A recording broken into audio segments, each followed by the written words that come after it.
Now, friends, let me begin with a story that might resonate with many of you. A few years ago, I was speaking to a group of young students, bright, curious minds, eager to explore the big questions of life. One of them, a little boy no older than 10, raised his hand and asked me something that stopped me in my tracks. He said, "Bishop Aaron, if robots can think and learn like people, does that mean they have souls too?" Now, I must admit, I chuckled at first. It was such an innocent, yet profound question. But the more I thought about it, the more I realized just how significant that question truly is. Because whether we're talking about artificial intelligence, machine learning, or even the latest advancements in robotics, we're not just dealing with technology, we're dealing with something far deeper. We're touching upon the very nature of what it means to be human, what it means to reflect the image of God, and whether that divine reflection can ever be replicated by the hands of man. Now, I know what some of you might be thinking. This sounds like something straight out of a science fiction novel, but here's the thing. We are living in an age where machines are becoming more intelligent, more intuitive, more capable of mimicking human thought and behavior. Some of them can write poetry, compose music, even engage in conversations that feel eerily human.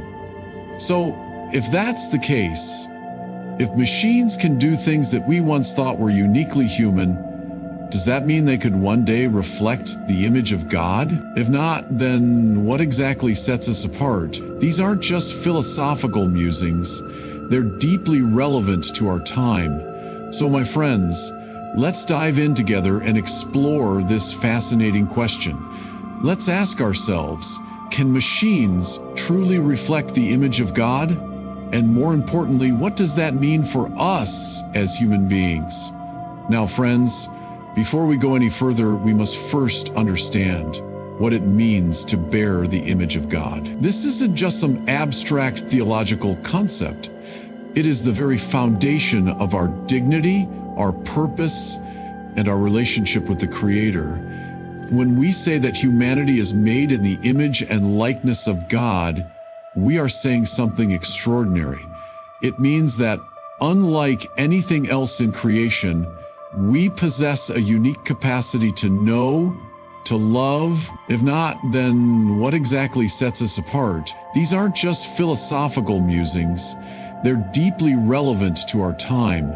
So my friends, let's dive in together and explore this fascinating question. Let's ask ourselves, can machines truly reflect the image of God? And more importantly, what does that mean for us as human beings? Now, friends, before we go any further, we must first understand what it means to bear the image of God. This isn't just some abstract theological concept. It is the very foundation of our dignity, our purpose, and our relationship with the Creator. When we say that humanity is made in the image and likeness of God, we are saying something extraordinary. It means that, unlike anything else in creation, we possess a unique capacity to know, to love, to choose, and to commune with our Maker. This is not merely about intelligence or self-awareness, though. Those are certainly part of it. No, being made in the image of God means that we are personal beings, creatures capable of entering into relationship, forming meaning, of seeking truth, goodness, and beauty. Now, if we look back to the very beginning, to the book of Genesis, we see this truth proclaimed in the most profound way. Then God said, "Let us make man in our image, after our likeness." Genesis 1:26. This is not just a poetic statement.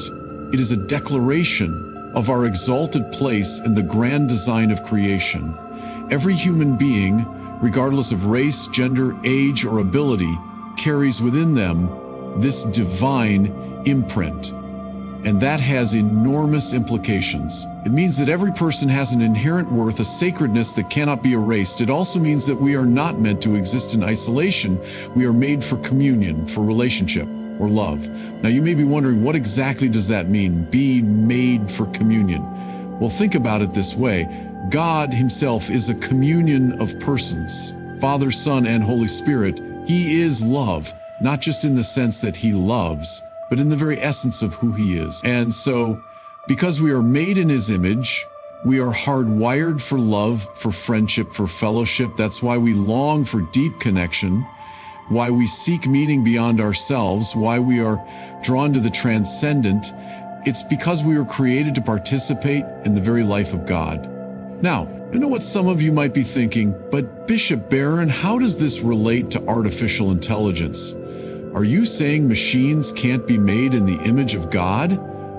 Well, yes, that's exactly what I'm saying. Because no matter how advanced our technology becomes, no matter how sophisticated a machine may be, it will never possess the essential qualities that make us truly human. It will never be able to love in the way that we love, to suffer in the way that we suffer, to hope in the way that we hope. And that brings us to our next point. Just how far can artificial intelligence really go? Now, friends, let's take a moment to acknowledge just how remarkable artificial intelligence has become. We live in an age where machines can recognize faces, translate languages, diagnose diseases, and even create works of art that mimic human creativity. Some AI systems can engage in conversations that feel eerily personal, responding to our questions with uncanny accuracy. There are programs that can generate music, write poetry, and even paint digital masterpieces that rival the work of human artists. If you told someone 100 years ago that a machine could compose a symphony or carry on a conversation, they would have laughed at the absurdity of it. But here we are. But now let's pause for a moment and ask the deeper question. Just because a machine can mimic human behavior, does that mean it is truly human? Because here's the thing. What we're witnessing today is not the emergence of consciousness, but rather the sophistication of simulation. Artificial intelligence is, at its core, a product of human ingenuity, a tool designed to process vast amounts of data and replicate patterns. It doesn't think in the way that we think. It doesn't feel in the way that we feel. It doesn't love. It doesn't suffer. It doesn't hope. It doesn't experience the longing for meaning that defines the human condition. It doesn't wake up in the middle of the night wondering about the purpose of life or staring at the stars in awe of the universe. Let me give you a concrete example. Let's say we have an AI that can write poetry. It analyzes thousands of poems, learns the structures, the rhyme schemes, the emotional cadences, and then generates its own. And yes, some of its creations might be quite beautiful, but here's the key. That AI doesn't feel the emotions it expresses. It doesn't write out of joy or sorrow, longing or love. It doesn't pour its soul into a poem the way a human poet might. It doesn't even understand what a soul is. It simply follows patterns. It's like a parrot repeating words without knowing their meaning. Or consider AI in the realm of conversation. Some chatbots can hold surprisingly engaging discussions, responding to our questions with seemingly thoughtful replies. But again, there is no genuine understanding.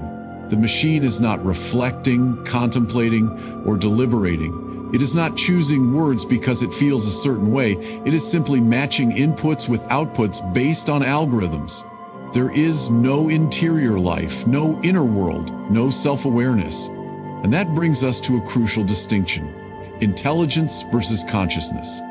Artificial intelligence, no matter how advanced, remains a tool. It is an extension of human intelligence, not a replacement for it. It lacks the essential qualities that define personhood: self-awareness, free will, the capacity for moral choice, the ability to love. And that is why, no matter how sophisticated our machines become, they will never bear the image of God, because that image is not something that can be programmed. It is something that is breathed into us by our Creator. It is the very essence of our humanity.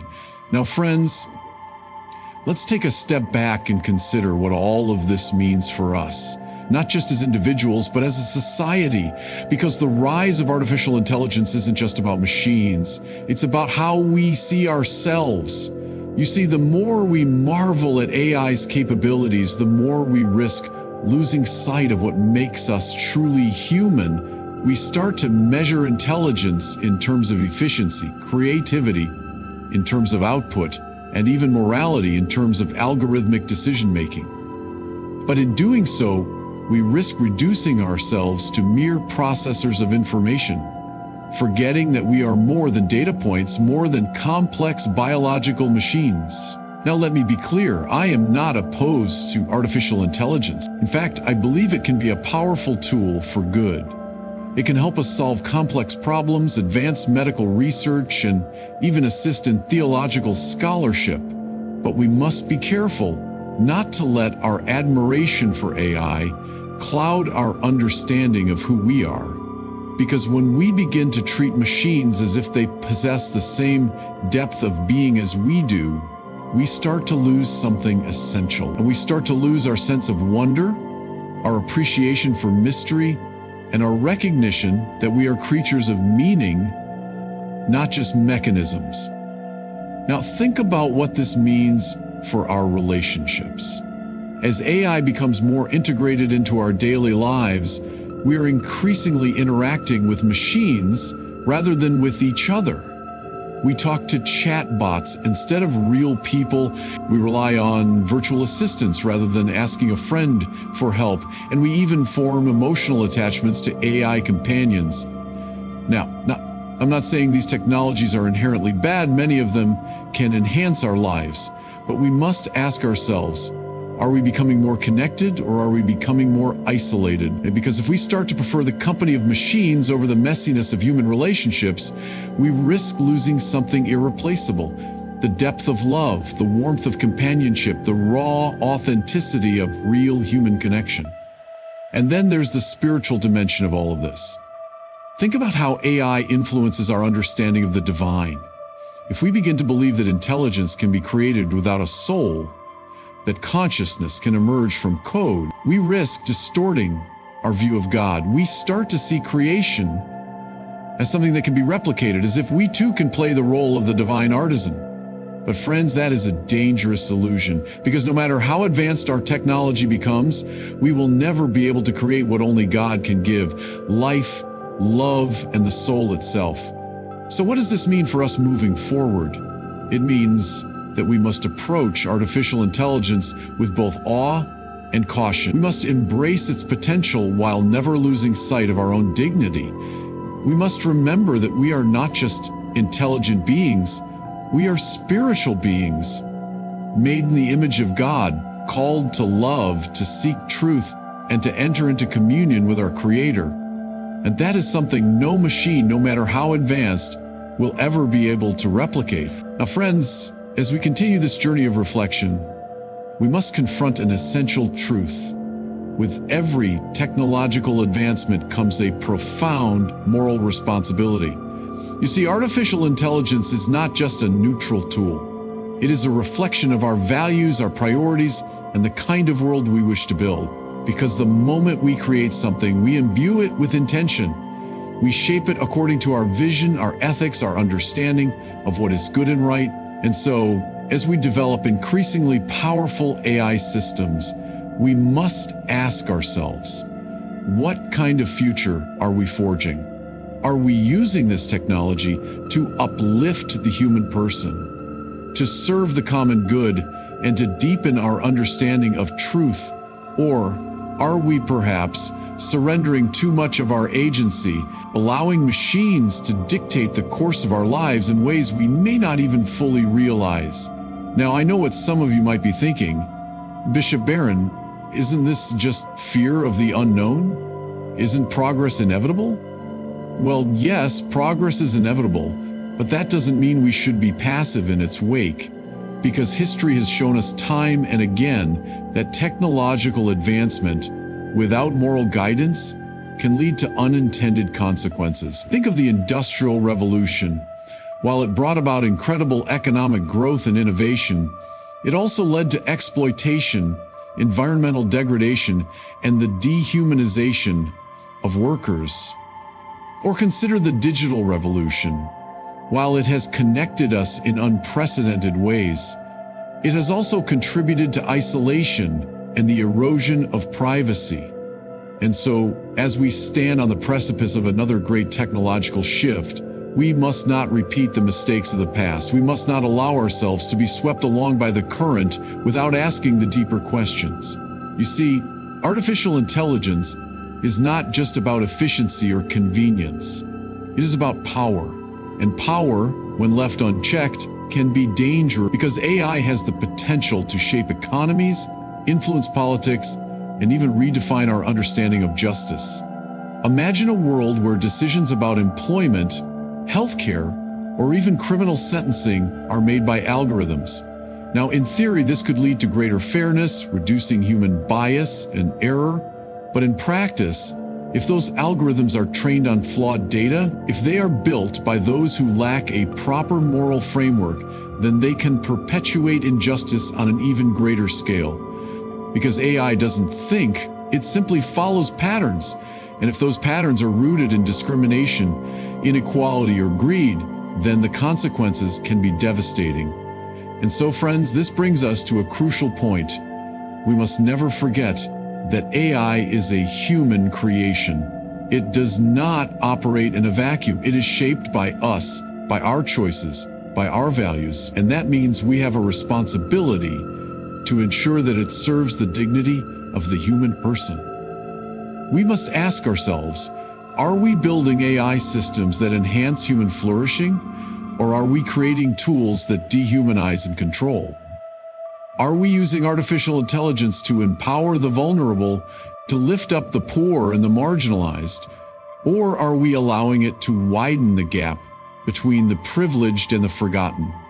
Because if we fail to answer these questions with wisdom and integrity, we risk building a future where technology does not serve humanity, but rather replaces it. Now, don't get me wrong. This is not a call for fear or resistance to progress. No, it is a call for stewardship. It is a call to remember that we are not just engineers of technology, but stewards of the human soul. Because we were created in the image of God, and that means we have a responsibility to use our gifts wisely. We must ensure that our advancements in AI do not come at the cost of our humanity, that we do not lose sight of what makes us truly valuable. Not our intelligence alone, but our capacity for love, for compassion, for moral choice. Because at the end of the day, no matter how advanced our machines become, they will never be able to replace what is most essential about us. Now, friends, let's bring this home, because no matter how advanced artificial intelligence becomes, there is something about the human person that can never be replicated.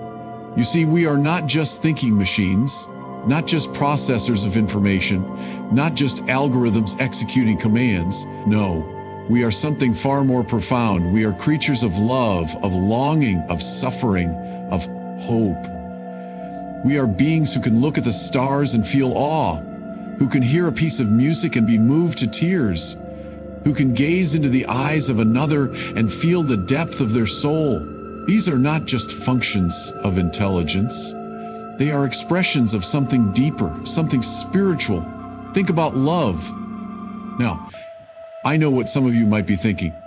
Bishop Barron, isn't love just a chemical reaction? Isn't it just the result of evolution ensuring survival?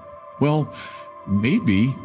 If you reduce the human person to nothing more than biology, then yes, love could be explained as a series of biochemical processes. But friends, that's like looking at a Rembrandt painting and saying it's just pigment on canvas. Yes, technically that's true, but it misses the entire point. Because love is not just a function, it is an experience, a relationship, a gift. It is the very thing that gives meaning to our existence. And no machine, no matter how sophisticated, will ever truly love. It can mimic the words, it can simulate the gestures, but it will never know the ache of longing, the joy of self-giving, the sorrow of loss. Because love is not just something we do, It is something we are. And that is something no algorithm can replicate or consider suffering. Now, I know that suffering is a difficult topic, but it is also one of the most deeply human experiences we have, because suffering reveals something essential about who we are. It shows us that we are not invincible, that we are fragile, that we are dependent on something greater than ourselves. And in that vulnerability, we find meaning, we find resilience, we find the capacity to grow, to change, to transcend ourselves. Now, can a machine suffer?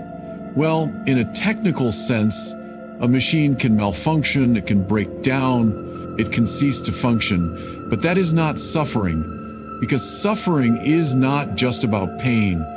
It is about awareness, about meaning, about the ability to reflect on our pain and find purpose in it. And that is something that only a conscious spiritual being can do. And then there is hope. Hope is not just wishful thinking. It is the deep conviction that despite the darkness there is light. It is the belief that love is stronger than death, that meaning triumphs over chaos, that our lives have significance beyond what we can see. Hope is what drives us forward, what sustains us in our darkest moments. And again, no machine can hope, because hope is not a calculation. It is not a statistical probability. It is a leap of faith, a reaching towards something unseen, something eternal. That is something that only a soul can do. So friends, as we look toward the future, as we marvel at the wonders of artificial intelligence, let us never forget this fundamental truth. Nothing can replace the irreplaceable, because we are not just intelligent beings, we are spiritual beings made in the image of God, called to love, to suffer, to hope, and to believe. Now friends, let's bring all of this together, because at the heart of this entire conversation is a profound truth. We are not machines, we are not just complex biological processors, nor are we simply the sum of our data. No, we are something far greater.